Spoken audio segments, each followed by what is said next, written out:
Good evening, everyone. I'm delighted and apologetic that we are not doing our usual format to welcome Allison Brennan and her wonderful new book, Tell No Lies, which is today the publication day? It is, isn't it? Tomorrow. It comes out tomorrow. Tomorrow, that's right. It's Monday. Well, see, that's our whole problem. It's Monday. We've had all this difficulty. In any case, Allison is the author of over 30 bestsellers, and now she lives in Arizona. So happily, she has started a series set in Arizona, which began with The Third to Lie and introduced agents, let me think their names, Quinn and Costa. And I haven't spent a lot of time in Patagonia, Arizona. So I have to say, this was a lot of fun for me. Any of you J.A. Jance fans who are watching this will be really pleased to know that if you read the Joanna Brady series set in Bisbee and Cochise County, this is your book. Now, our host today, who's been very patient and apparently is, what, you have a cop car surveilling your neighborhood or is just passing back No, and forth? I think somebody's hurt up the street. Oh, I'm so Yeah. sorry to have that. Well, for a person called Thriller Chick, maybe Right? it's It's a Monday here too, apparently. well, and JT's wonderful new book, Her Dark Lies, actually has an artist from Nashville who works. She's goes on her honeymoon, and they go to this lovely island, Isola, off Italy, and some version of Rebecca emerges.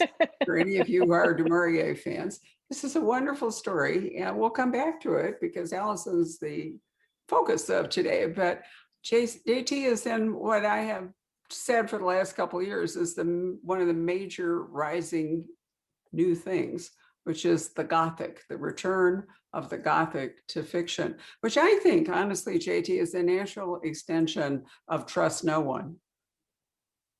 You might not agree with me, but Jane Ann Krentz and I have discussed this forever. So you dropped out just as you said. It's a natural extension of. Oh, sorry, of the Trust No One. Oh, absolutely, it is. It's the Trust No One with a fantastic setting. Yeah, it introduces some aspect of the supernatural. I mean, Dean Koontz has been writing this for years, except everybody just called it Dean Koontz and didn't right. know. That's exactly. But there's a lot of British Gothics that have come back too. So anyway, on to that. It's an interesting pairing today, therefore, because we have a straightforward, great police procedural set in southern Arizona, and then we have a Gothic set on an Italian island. So we can make this work. Anyway, Allison, what inspired you to start writing a series set here? Because in your 30 books, you've been all over. I have been all over. And I will say, first of all, the Quinn and Costa series, they're going to move around. So they are not going to be set in any one location. As I told JT earlier, I get bored really easily. And I like to set my stories in different places. So, for example, the whole mobile response team is basically the best of the best in the FBI going to rural or underserved communities to solve complex crimes. So they are sent to Patagonia, Arizona, which is a town of 1,000 people, an hour south of Tucson. And my youngest daughter, is going to be going to the University of Arizona in Tucson. So it was like I'm interested in the area, and now being a new Arizona resident, I've been here many, many times. Obviously, my oldest daughter has been here for 10 years now. So I've come here a lot. Arizona's grown on me. I was not a fan of the heat, but 8 months out of the year, Arizona is the most beautiful state to be in. The other 4 months I could probably do without, so Patagonia just naturally grew on me because it is kind of the epitome of a small Arizona town. Used to be very, very wealthy town because of mining. It now has very little, and they've been able to rebuild. So as I was doing a lot of research on the story, because I knew what I wanted to write, it fit into this town that wants to survive, but it's kind of struggling too because of just the economy and the change of mining in Arizona and all that stuff. So that's kind of why I picked it. My team actually in the third book is going to the San Juan Islands in Washington. So completely different environments, but they're dealing with very similar kinds of cases, the cases that local law enforcement is completely incapable of handling. Thoughtful of you to pick Washington because the J.A.J.S. thing still applies. Who knew? So I'm going to turn this over to JT as the host today and listen to what you all have to say. Well, thank you. Thanks, Barbara. So we've been talking today, Allison and I have. So this is our second event today, and one of the things that we were talking about earlier is how important setting is to a thriller. And I'm really curious to hear how that is going to play further in the stories. And was it different, actually living in the place that you'd written the book about, even though you'd written about it earlier? Well, I came up with the idea before we moved to Arizona, and I knew I was going to set it there. And then I moved when I was in the middle of writing the book, which I do not recommend ever moving states when you're in the middle of writing a book. No. Not fun. No. But I'm very familiar with Arizona. Like I said, my daughter lives here. She loves it. She was never coming home. I'm from Northern California. She was never going to come home. She does like those 4 months of the summer that I absolutely hate, but she doesn't feel the heat. I don't get it. But being here, there's it's a slightly different vibe. It's a slightly different vibe than California, different people. And I was able to then incorporate that as I was writing the story, especially during revisions. Once I've been here and I've done a lot more research and I've explored. Honestly, the desert is amazing. The wildlife in the desert, you would think, oh, well, wildlife, it's the desert. There's nothing here. There's everything.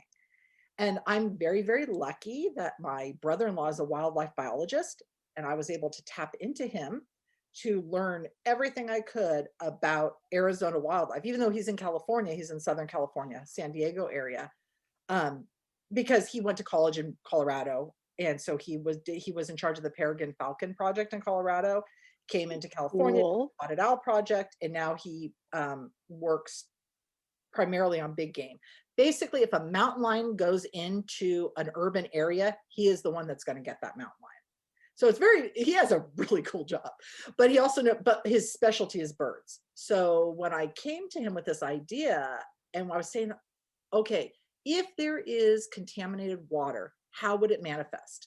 I said, would coyotes be dead? Would you see large animals, javelinas, things like that? And he goes, no, it'd be the birds, because birds have a fast metabolism and they are so lightweight that if they are poisoned, even with just a small amount, they would die.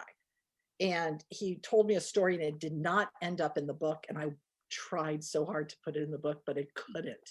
It just didn't fit. But he told me a story of when one of his colleagues was out in the field, and a flock of birds all fell from the sky at the exact same time. Just fell from the sky. Wild. And so he went and they realized they had been poisoned in some way. Could have been natural, could have been like a sickness, but because of their metabolism, they all fell together. And it was, when I say awesome, I mean it like, oh my gosh, that I've never seen that before. And I wanted to put it in the book, but it didn't fit. But his information helped me create that whole world where we have animals that are being poisoned, but they have to be small, they have to be light, they have to have those fast metabolism. And that's why I picked the birds. So we've done it again, because it's the second time tonight we've jumped ahead into the stuff that you and I want to talk about without saying what the book is about. Can you tell us very briefly what Tell No Lies is about? Tell No Lies is the second book in the Quinn and Costa series. It's basically a police procedural where the best of the best FBI agents get together and they go to small and underserved communities in order to solve complex crimes. So this one is the murder of an environmental activist who her body is found. She was killed, and because she was investigating these dead birds. She found them. She wanted to find out where the contaminated water was. Nobody believed her that these birds were poisoned, and she ends up dead. So my FBI team comes in undercover. Two of the characters are undercover. The rest of the team is based out of Tucson. and they go in ostensibly to solve her murder, and they end up uncovering much darker crimes.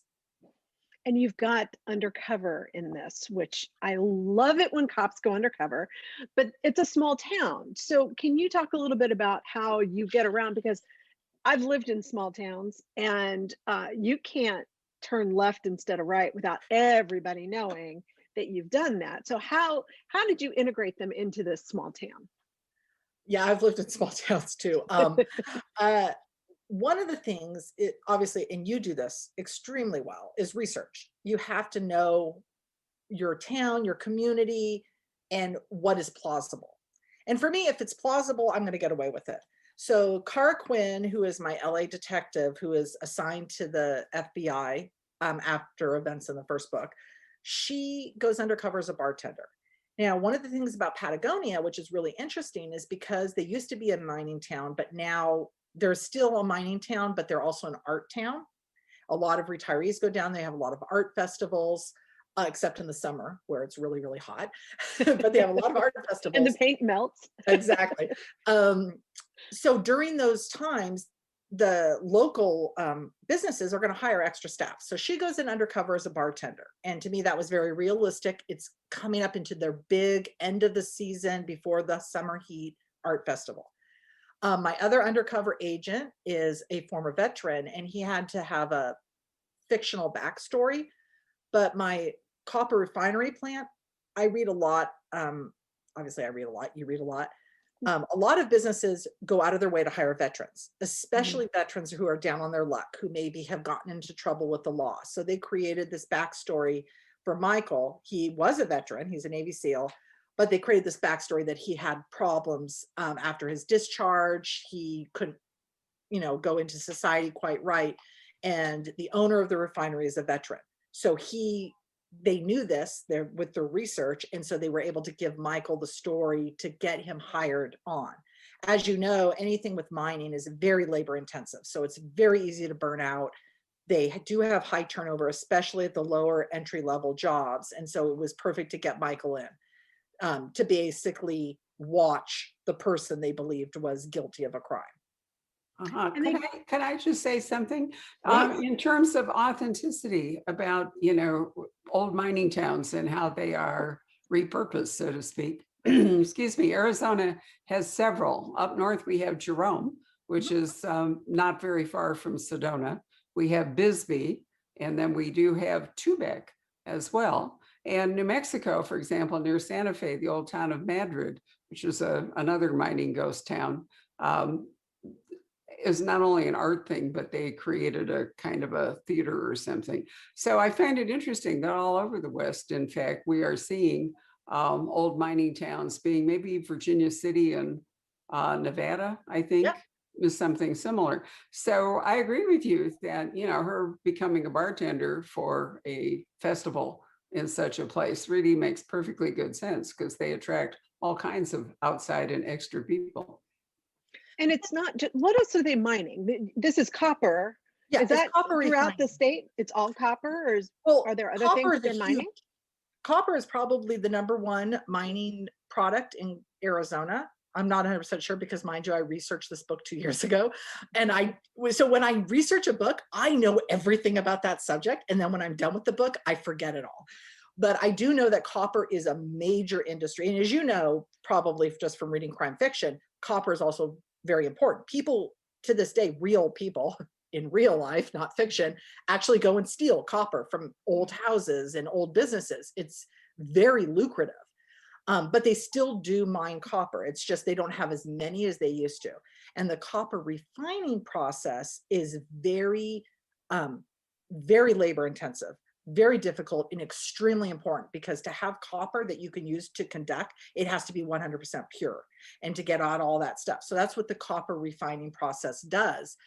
In the process, it creates all the chemicals that are leaching out of the copper. It includes arsenic and lead. And it's the arsenic is natural. I mean, we drink arsenic in our water all the time. I remember my editor, when she was editing the book, she says, well, can't it just contaminate the water supply? And I said, it's not realistic for it to, because it would take decades for a mine to contaminate a water supply to make a human being sick. What's more realistic is that it was dumped illegally where it could impact animals, where like on a stream or a river or, you know, some other natural source of water. That is more realistic. It can't, getting into the groundwater would be next to impossible. And I talked to several geologists about this.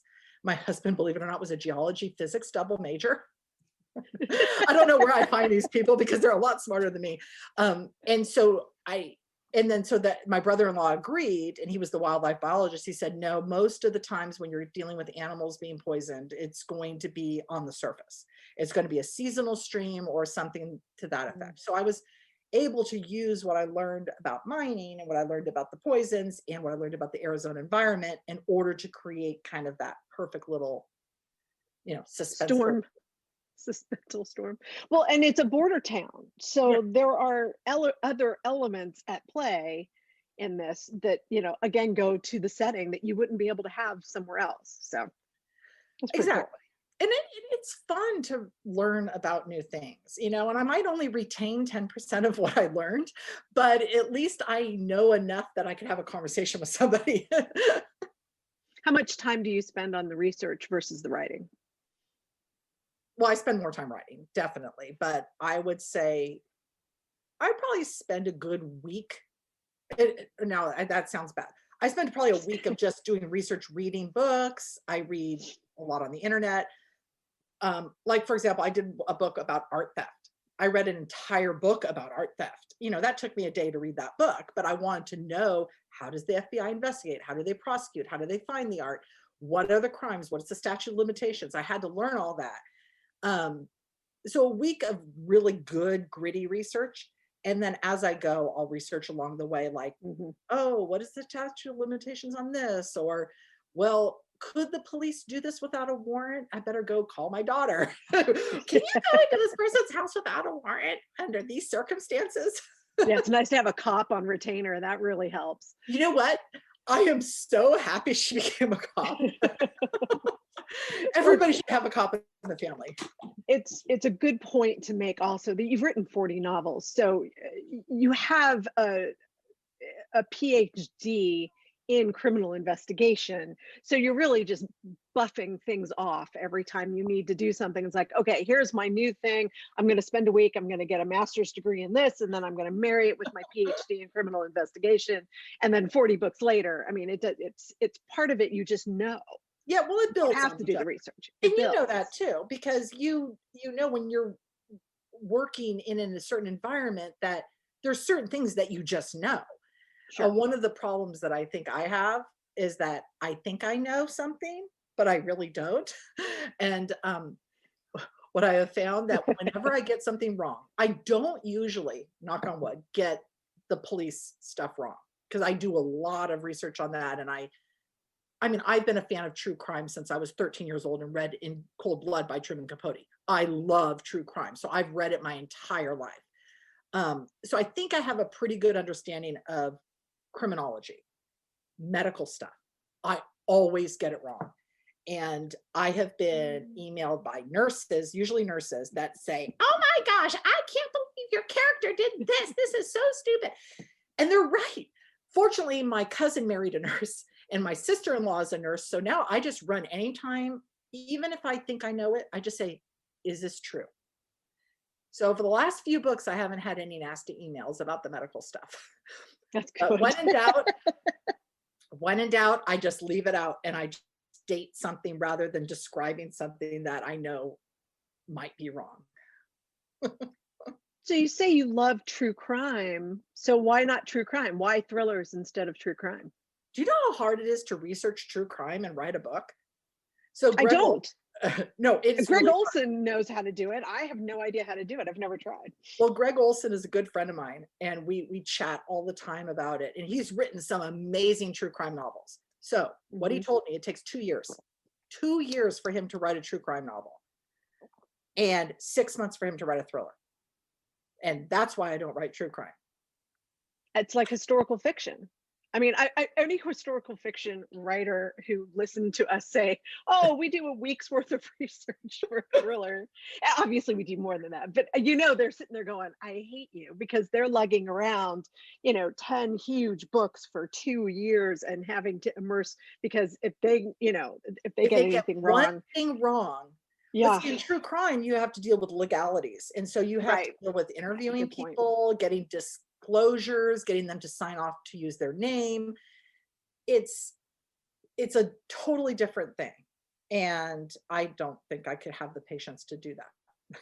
No, I mean, if we all know our limitations, then we can excel in the field that we chose instead. And besides, And you writing have fiction done is that. it's more fun. One, the bad guy always gets caught in my books. I mean, I like justice. I like for the bad guy to go to prison or die, one or the other. And I like the good guys to win. I like the victims to see justice done. And in the real world, that doesn't always happen. I have a story idea, and you probably know about this because you're in the South. You've heard of the Jeff Davis 8, right? The 8 women that were Mhm. killed over the course of, like, I think 6 years. I have read so much about that case. It is absolutely fascinating to me. I read a true crime book. I read articles. I think I might know what happened. Nothing that they can prove. Um, I want to write a fictionalized story and solve it and make those people face justice. But it'll be fiction. But it's going to be set in Louisiana. It's going to be set in the Bayou. It's going to be similar but different story because obviously I'm not writing true crime. So But that's don't you find when we do those kinds of things that life tends to imitate art and art tends to imitate life and they collide? Have you ever had that happen? I've had it happen where I'm writing something and either the case gets solved while I'm doing it, so it's like, oh, well, that's off the table. I got to come up with something else. Or it's something that you've created in your mind that couldn't possibly happen and then it happens. you know Does what? that ever happen to you? All the time. Yeah. And I will tell you, I shouldn't say this, and my husband will probably shoot me if I say too much. But so telling no lies, part of the story is about money laundering. How do criminals hide their money? How do they get away with it? How do they build those shell corporations in order to be able to basically clean their money, right? Property is a very good way to clean your money. So if you have a shell corporation that owns the property and then they can sell it and get the cash and distribute it to the people, there are multiple ways to do that. And I have talked to a lot of white collar crimes FBI agents and how they investigate these kinds of things and why it is hard to find these things. So Tell No Lies is about kind of layering of shell corporations in part. I mean, this is the minor part, but this is partly how they solve the case, is how the shell corporations are kind of stacked and how the property is used. And the way they found one of the people was by going to the actual properties the shell corporations owned, and they found one of the criminals who was hiding out. In real life, when we first moved to Arizona, we were renting a house and it was owned by a company. I find out a year later after we moved that the company is a shell corporation that was formed in California and may have ties to bribery and corruption with FBI, with PG&E contractors. Oh my gosh. It was a huge expose that came out the day before our landlords decided not to renew our lease. So Oh goodness. that said, I like told you when I found this being in the middle article. of it. I found this article. I mean, all that is true. I'm not saying anything that is absolutely not true. It happened June 29th. We were supposed to renew our lease on July 1st, and we wanted to renew the lease. We didn't want to move. We wanted to stay here in the rental for 3 years until our kids graduate from high school, and then we were going to buy, because we kind of want to get out of the city. We go up into like Cape Creek or something. And the expose came out on June 29th, and on June 30th, they gave us our notice. And we were supposed to renew the lease on July 1st. And I'm like going, wow, life imitates art. And criminally adjacent. It's like, I almost want to contact that reporter and say, you know, I wrote a book about how you launder money with property through shell corps, but I didn't. I was being good. Well, you certainly could. He spends a lot of time at the Poison Pen. And in fact, there's a whole restaurant laundering, money laundering deal that he has written about extensively. But Who is that? I'll tell you off camera. But because of, Arizona is a place where there's a lot of speculative property purchasing. A lot of people buy to flip and so forth, and it's easy for somebody to hide in that. Either that or they buy it for Airbnb, which has been a real curse to the real estate market, I think. And so, it does create opportunities for criminals to hide themselves in that kind of a situation. So we have actually some good investigative journalism done here in Arizona. Well, that's, and I've probably read a lot of the reports just because I am fascinated by it. I am always trying to think of how to get away with something, just because I need my criminals to be able to get away with something, Right. Not me personally, but it's very interesting. That is fascinating. So we touched a tiny bit on it, but tell me how you came to the page. How, 40 books later, looking back, was this what you thought was going to happen when you set out to write your first book? I've always wanted to be a writer. I'm sure I know you've always wanted to be a writer, because I know we've talked about this. As you know, life gets in the way, either career, family, kids, whatever. So I'd always wanted to be a writer, but then I got married, I had 2 kids, and it was after my 3rd child was born, Luke, and he's now in college, he's nearly 20. I read during maternity leave, The Third Victim by Lisa Gardner, still to this day one of my favorite books. And then I read The Search by Iris Johansen. I love Lisa. She's one of the talented writers out there. Totally. And so I read those 2 books and I said, that's what I want to write. Why am I not writing? Here I was 30 years old, 3 kids. I worked in the California state legislature, and I'm like, why am I not writing? So I gave up television for 3 years, and I wrote every night from 9 to midnight. And I wrote 5 books in that time, just 3 hours a day, 7 days a week. And I said, I'm just going to get published. I want to get published. Part of it is I didn't want to go back to work, and I had to, because we had a mortgage. And part of it was I just loved it. And once I started, it's like, this is what I was meant to do. So I worked all day, took care of the kids, wrote all night. And then 2 years after I made that commitment, that personal commitment that I'm going to finish a book and get published, 2 years and 5 books later, I sold my 5th book to Ballantine in a 3-book deal. And then I just quit my job and prayed and hoped that I was not making a major mistake by quitting my job that had great benefits in order to write full time. But I would not have been able to write those books and have them published back to back if I was working full time. I would have only been able to do like 1 book a year, as opposed to doing 3 books a year. So I gave Motivated. up a lot. Yeah, I was very motivated. I gave up a lot, and it was a little bit of luck. Tess Gerritsen has always said it's luck, talent, and perseverance, and you need 2 of those. And I kind of believe that. You just have to just keep going at it. You have to keep working at it. And I wanted it so badly. And I wanted to be published, and I wanted to quit my job, and I hated my job. So yeah, that's how I got started. So then I quit. I never looked back. And we talked earlier about your writing day, and I want you to talk to me about it again, because I love how you approach your day. Well, I believe that to be a successful writer, you have to write. You have to sit at the computer and do your job. And if you don't put in the time, the book is not going to be written. So whether I sit down and I put in the time every single day. I won't say 7 days a week, although I do write 7 days a week, but I definitely during the week, during the 5 days of the week, I'll put in the time. And some days it's 500 words and they're awful. And some days I'll get 5,000 words and I'm going, oh my gosh, this is a great chapter. I love this chapter. It is so good.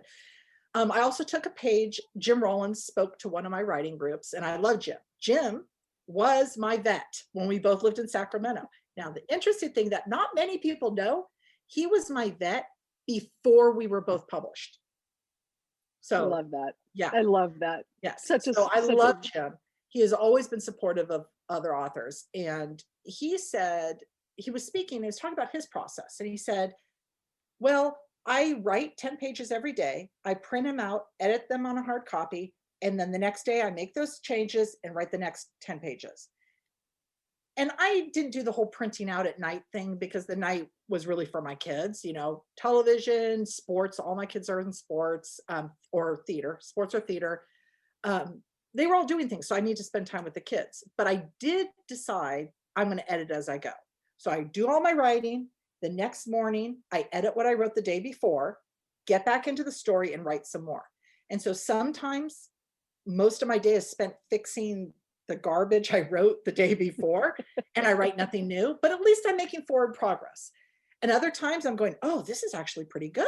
I'm going to write the next chapter. And then I just, you know, keep going. And eventually the book gets done. And hopefully by deadline. Because they pay you when you turn in your book. And that's really important to me.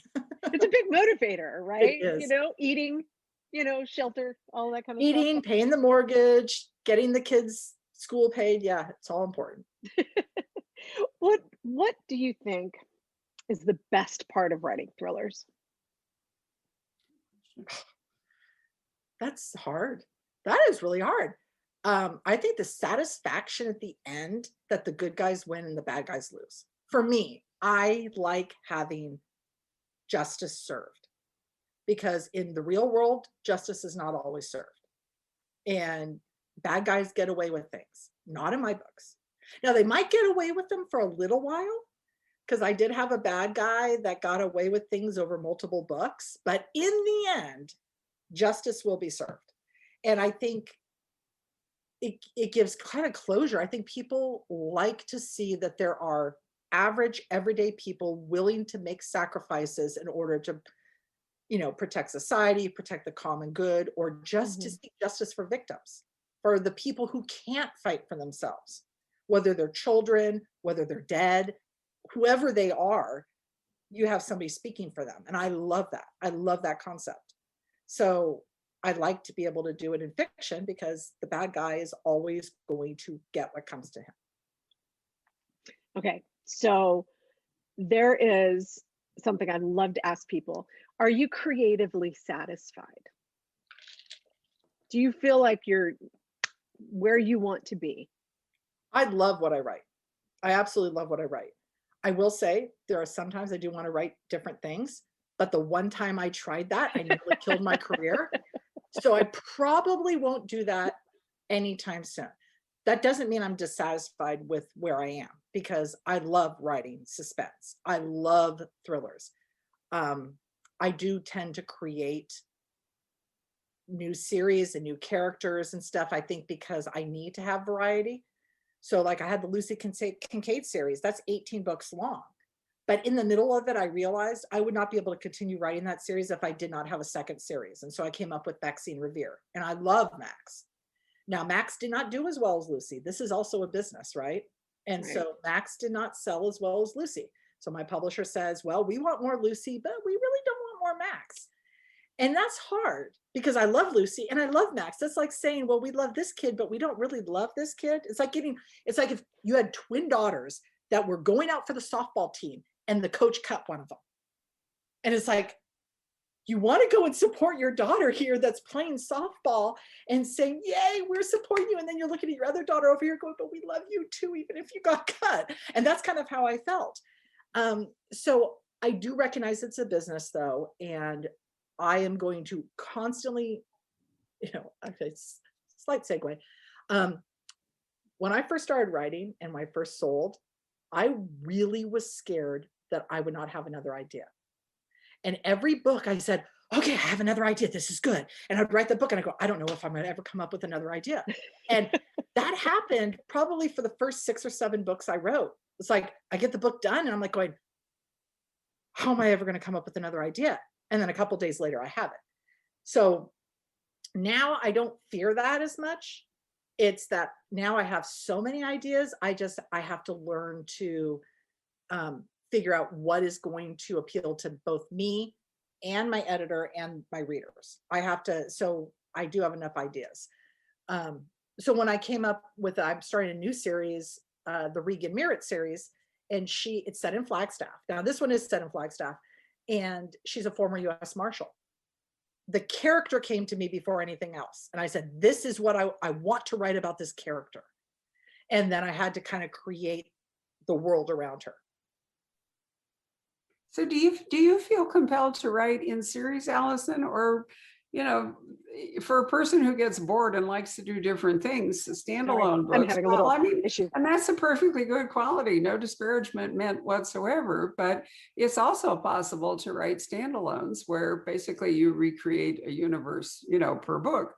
Do you have pressure from your publisher to write a series, or do you feel you can't explore the characters enough in just one book and that motivates you to write more than one? I think publishers like series because they're a known quantity and they know how to market them and they know how to build a series. Whereas standalones, JT and I were talking about this earlier, standalones are hard to write. They take longer. I actually did write a standalone and I sent it to an outside editor, not my editor, to look at because I wasn't sure it was good enough. And he had a couple suggestions. So I think I can do it. I'm writing a standalone now, actually. But again, it's one of those things that it's a lot harder. And the series are kind of my bread and butter. When you have 5 kids, you have to write what's going to pay the bills. And then I hope to be able to create a standalone that will resonate with people that will do well. Because it is a lot harder to create a very real world with very 3-dimensional characters that you're never going to see again. To me, I could not agree with you more. On the other hand, there are stories that really, they're a one-book story. Yeah. Well, that's what I'm writing now. I'm writing a 1-book story. It's essentially, it's about a plane crash in Montana, and it's definitely only a 1-book story because a lot of people die. Other than that, it's one of those things that at the end of the story, it's going to be closed. There's not a continuing mystery. There's no law enforcement involved. They're average, everyday people in extraordinary circumstances. And yeah, it is hard. JT was saying how hard it was, and she's right. But I was going to hold up JT's book, which I really love, by the way. I think this is a terrific book, but I don't see a sequel. When this story is done, I don't really see you continuing on. Well, you can't actually with all the characters, but it definitely takes more time to create a new universe. For every book, you have to sit down, the whole world building thing. I mean, I think people who write epic fantasy are just, that's what they live for.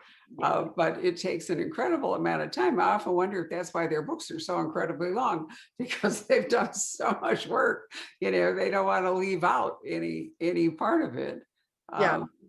But I find that oftentimes authors who write long series get an idea that doesn't fit what they've done, and that can create a standalone. But if you start a second series, you kind of put yourself back in the same position you had with the first series, in the sense that, maybe people love one. I still remember years and years ago at Malice Domestic, I mean, we're talking forever ago, when Charlotte McLeod was still alive. I don't know if you remember Charlotte, but she was a friend of Elizabeth Peters and a wonderful, very quirky, very funny author. And she had 2 different sets of characters. And I remember her sitting there while in front of her, some of her fans sat and debated which one they liked best. And I mean, they were vicious, about, no, I really hate that one. It makes no sense. This is the only one to read. And all. Charlotte just sat there in her hat smiling and all. And I thought, I bet she just wanted to kill them. So, at least with a standalone, you can't avoid that. It is, it's hard to choose. And yeah. I think, well, okay, like I said, publishing is a business, and people like series. It's sort of like television. People like to go back. I mean, I watched The Walking Dead. We're going on to season 11 next year. I mean, and I'm going to watch it. I mean, you get so invested in that world and those characters that you want to revisit them.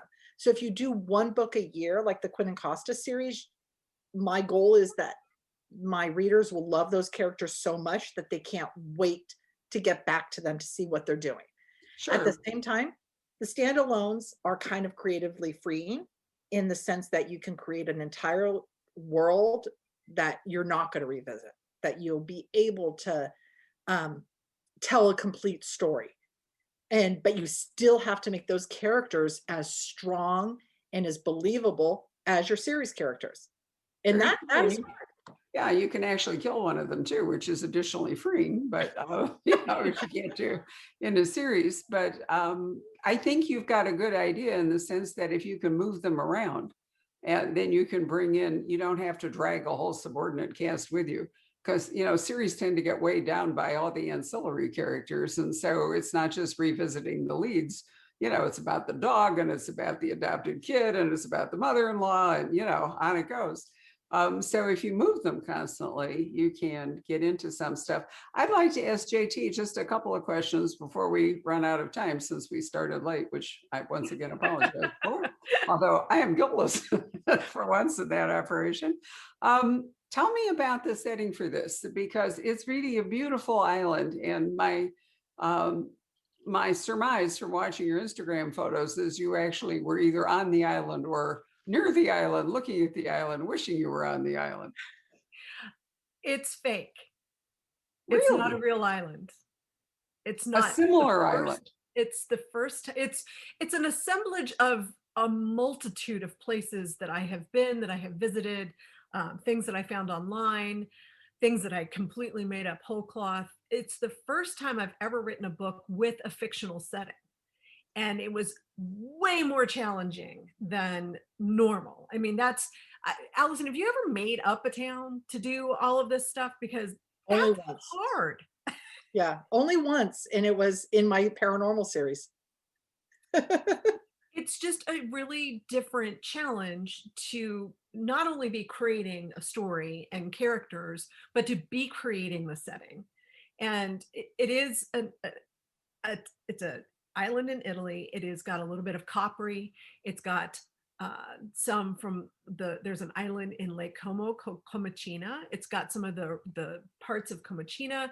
It's got cliffs. It's got a crypt. I mean, I kind of took all of the elements and pushed them into this one little place. The fortress is based on Sacre de Saint Michel, which is in northern Italy. And, I just kind of took pieces from everything. And it all started because I was looking for George Clooney's place on Como. I couldn't find it, but I found a whole bunch of really pretty villas, and I was like, ooh, and then everything just kind of goes from there. So it's setting is such a huge component, especially in a standalone. I think it's really important, and especially in a Gothic standalone. I mean, you've got to have all of those little markers. It has a labyrinth and an artist colony, and it has, all of these different things that, and it's funny you say that this couldn't have a sequel, because this is the first book I've ever written that is a standalone that I sent to my film agent and said, I know what season 2 is. Because Really? you have to think about what season 2 is, as I've learned writing standalones, because, look at Big Little Lies, perfect example of a book made into a show that was incredibly successful, that people were in love with the characters and wanted it to continue on. Sometimes you have to be able to do that. And I've never finished and gone, I know what season 2 is, but I know what season 2 is of this. Oh, that is exciting news. And did you use the island because you needed that kind of a background for the story you wanted to tell, or did you? I'm trying to figure out if I'm going to say this right. Did you know you wanted to tell this kind of a story and you looked for a setting, or did you think about creating the setting and then you found a story to go with it? Which way did it go? It was a marrying of two things. One, I was listening to Rebecca. And for research for another book, I was listening to Rebecca, and there was a fundamental question that came to me while I was listening to that I attempt to answer in this book. The other part was we were in Italy and we were having dinner across from Comacina, and a yacht pulled up and a wedding party got out, and they all went onto the island and had this raucous party. And I look up Comacina and see all these crazy legends, right? That like there's a coffee that you have to drink, a very specific kind of coffee before you leave the island so the demons don't follow you. And I'm like, okay. So I have this fundamental question that comes to me while listening to Rebecca, and I have literally the entire wedding party and the yacht and the island all there, and they just married. They just got married, and at least they got married. Not a lot of other people do, but Okay, well, you a answered book the about a question. wedding that, you know, who knows if they're actually going to get married. I'm a huge fan of Rebecca, and it's interesting to me how it has inspired many, many other books. You know, not ripoffs, but you know, different interpretations or whatever it is. And I myself am very fond of Gothics, and I am pleased. But an essential part of one is either a great house or a crumbling castle or an island, which you know, which works out extremely well. So for those of you who, like me, share a love for Rebecca that have not read Her Dark Lies yet, I recommend it. Ladies, we've come up to the top of the hour, and I'm going to have to bid you farewell. The good news is that there will be a podcast that will survive our start here. So there will be a whole podcast that will be available tomorrow, if I prevail on my husband, the new sound engineer for the Poison Pen, to actually do that. And hello, Patrick, you're back. And Patrick can post this video on YouTube, and actually my husband can give Patrick the video to post on Facebook. So if you would like to tweet to your fans and so forth, that we apologize for the live questioning part, but they can watch it on Facebook, YouTube, or listen to it, we will be in great shape. So Patrick, you're the administrator. You're going to have to end the meeting. I think I'll end the very meeting. much. And sorry, you guys, I really apologize. I did post on Facebook about it. I said, we're recording it right now, and we'll post it just as soon as it's ready. So excellent. And I forgot the commercial part of this venture. Bad me, which is, sorry, we actually have autographed copies of Her Dark Lies, and what a parallel there. Tell No Lies, Her Dark Lies. Why have I just noticed that? And you can see that Allison came into the store today to sign them, and JT very kindly signed hers back home and sent them to us. So this is a marvelous opportunity to acquire an autographed copy of each book. Yay. Yep. All right. Thank you. Thank you. Thanks. Good to see you guys. Bye. Hello. We hope you're enjoying our programs and podcasts with authors. We'd like to expand them, and your help would be appreciated. Please make a donation at poisonedpenfoundation.org. 100% of the proceeds will go to help connect authors with readers in this difficult time. Thank you.